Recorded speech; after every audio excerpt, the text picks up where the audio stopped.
Tujuan pelaksanaan audit atas laporan keuangan. Tujuan dari audit biasa atas laporan keuangan oleh auditor independen adalah untuk menyatakan pendapat tentang kewajaran dalam semua hal material, posisi keuangan, hasil operasi, serta arus kas sesuai dengan prinsip-prinsip akuntansi yang berlaku umum atau GAAP. Langkah-langkah untuk mengembangkan tujuan audit. Yang pertama, memahami tujuan dan tanggung jawab audit. Yang kedua, membagi laporan keuangan menjadi beberapa siklus.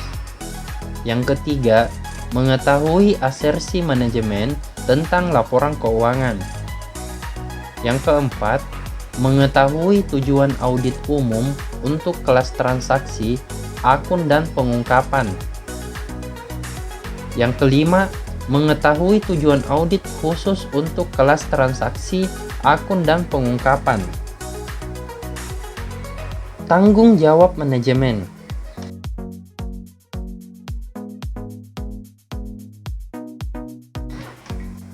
Yaitu tanggung jawab untuk mengadopsi kebijakan akuntansi yang baik, menyelenggarakan pengendalian internal yang memadai, dan menyajikan laporan keuangan yang wajar berada di pundak manajemen, bukan di pundak auditor.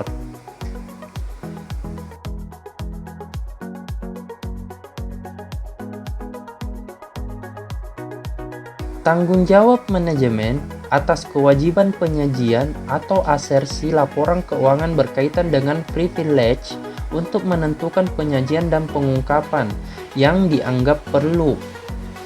Jika manajemen bersikeras dengan pengungkapan laporan keuangan yang menurut auditor tidak dapat diterima, auditor dapat memilih untuk menerbitkan pendapat tidak wajar atau wajar dengan pengecualian atau pengunduran diri dari penugasan tersebut. Tanggung jawab auditor. Berdasarkan SAS 1 AU 110, auditor bertanggung jawab untuk merencanakan dan melaksanakan audit guna memperoleh kepastian yang layak tentang apakah laporan keuangan telah bebas dari salah saji yang material, apakah itu disebabkan oleh kekeliruan ataupun kecurangan. Karena sifat bukti audit dapat memperoleh kepastian yang layak, tetapi tidak absolut, bahwa salah saji yang material dapat dideteksi. Audit tidak bertanggung jawab untuk merencanakan dan melaksanakan audit guna memperoleh kepastian yang layak bahwa salah saji apakah disebabkan oleh kekeliruan yang tidak material bagi laporan keuangan dapat terdeteksi. Tujuan audit berkaitan dengan transaksi yang mengikuti dan berhubungan erat dengan asersi manajemen dan yang berkaitan dengan transaksi untuk memberikan kerangka kerja guna membantu editor mengumpulkan bukti audit yang cukup kompeten yang disyaratkan oleh standar lapangan ketiga dan memutuskan bukti audit yang tepat yang harus dikumpulkan bagi kelas transaksi sesuai dengan situasi penugasan audit. Tujuan audit ini tetap sama antara satu audit ke audit yang lainnya, tetapi bukti-buktinya bervariasi tergantung situasi. Bagaimana tujuan audit terpenuhi? Auditor harus memperoleh bukti audit yang mencukupi guna mendukung semua asersi manajemen dalam laporan keuangan. Hal ini dilakukan dengan mengumpulkan bukti untuk mendukung beberapa kombinasi yang tepat dari tujuan audit yang berkaitan dengan transaksi dan tujuan audit yang berkaitan dengan saldo.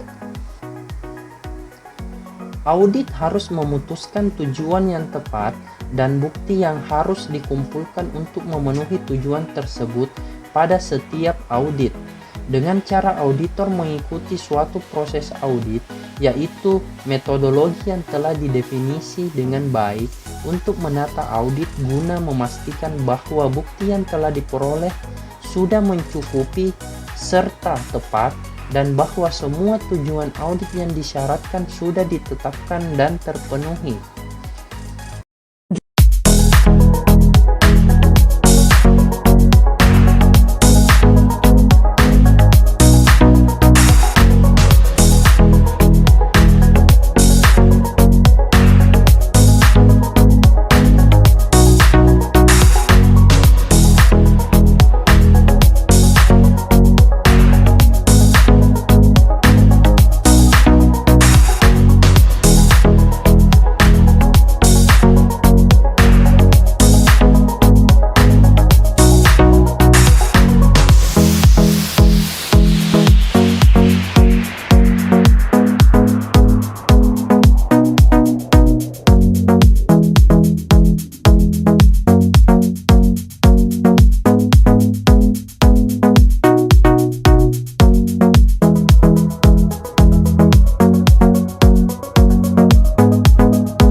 Sudah datang semua.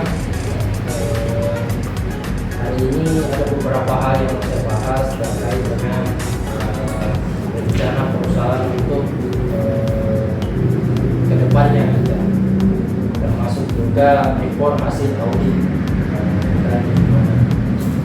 Jadi untuk bagian produksi sendiri yang saya lihat di sini, ini kan perusahaan minta untuk produksinya dinaikkan sebanyak 1.500 unit gitu.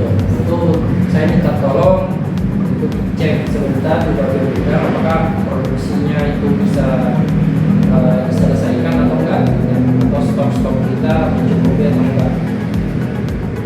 Saya akan cek dengan barang yang ada di bidang, karena ada beberapa barang yang rusak atau ada. Oke, baik.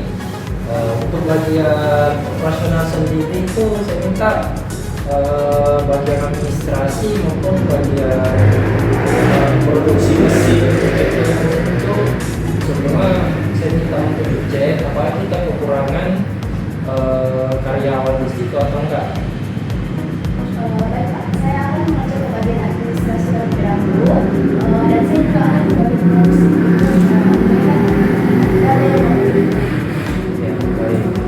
Untuk bagian keuangan sendiri, tolong report keuangannya itu apakah sudah sesuai dengan permintaan perusahaan, baik dari segi laba rugi maupun pendapatan perusahaannya gitu. Dan untuk di bagian pokok pinjaman utang bank maupun pendapatan itu reportnya nanti sudah dikirim ya bersamaan dengan laporan hasil audit keuangannya. Saya minta untuk kesiapannya semua itu untuk datang kembali kita bahas apa-apa menjadi pokok inti dari apa yang saya sampaikan tadi. Saya rasa untuk pertemuan kali ini sekian dulu. Nanti di jam 3 saya minta untuk datang semua lagi kembali berkumpul di tempat ini. Oke, baik. Saya tutup hari ini. Sekian dan terima kasih. Baik Pak, terima kasih Pak. Ya.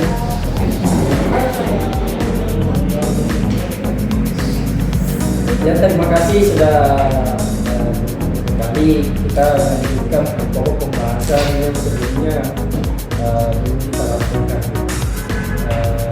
Silakan bagi laporannya masing-masing.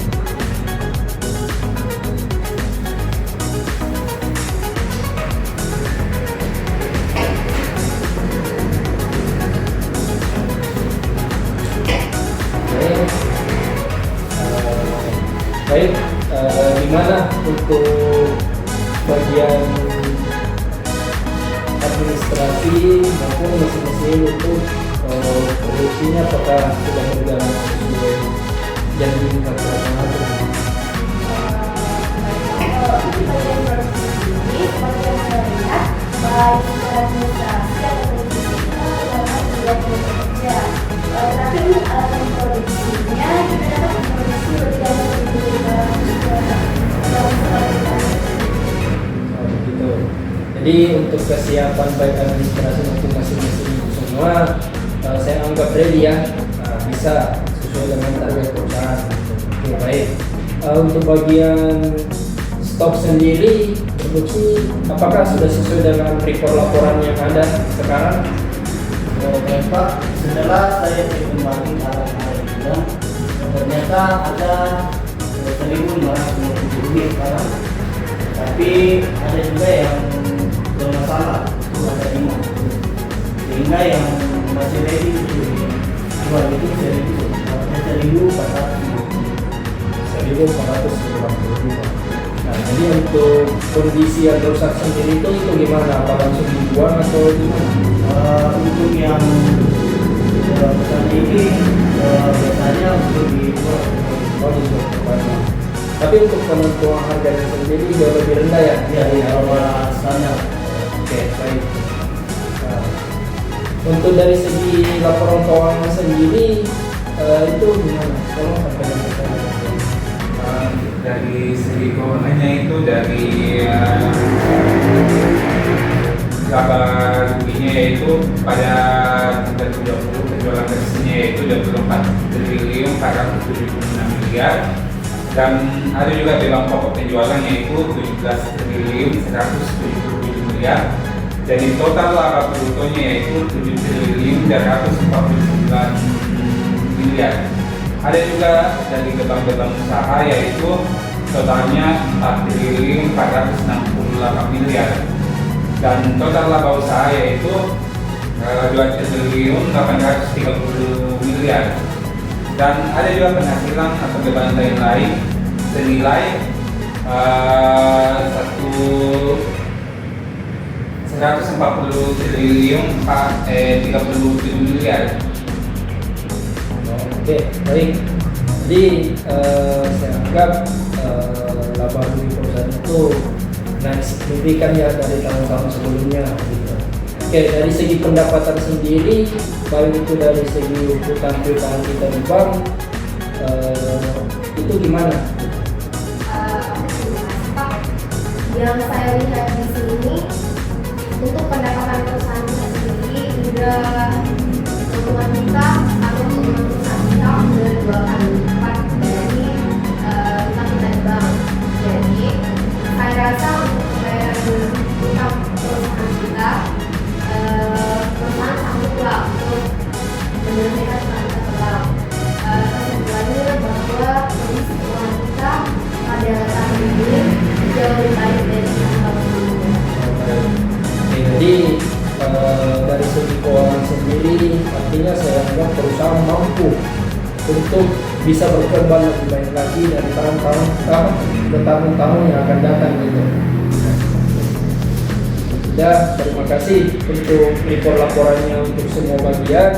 Saya anggap meeting hari ini sudah selesai. Jadi kedepannya kita bisa meningkatkan kualitas baik dari segi produksi sendiri, tenaga kerja maupun pendapatan perusahaan jauh lebih baik lagi. Gitu. Saya rasa cukup sekian. Dan terima kasih untuk kesiapannya semua.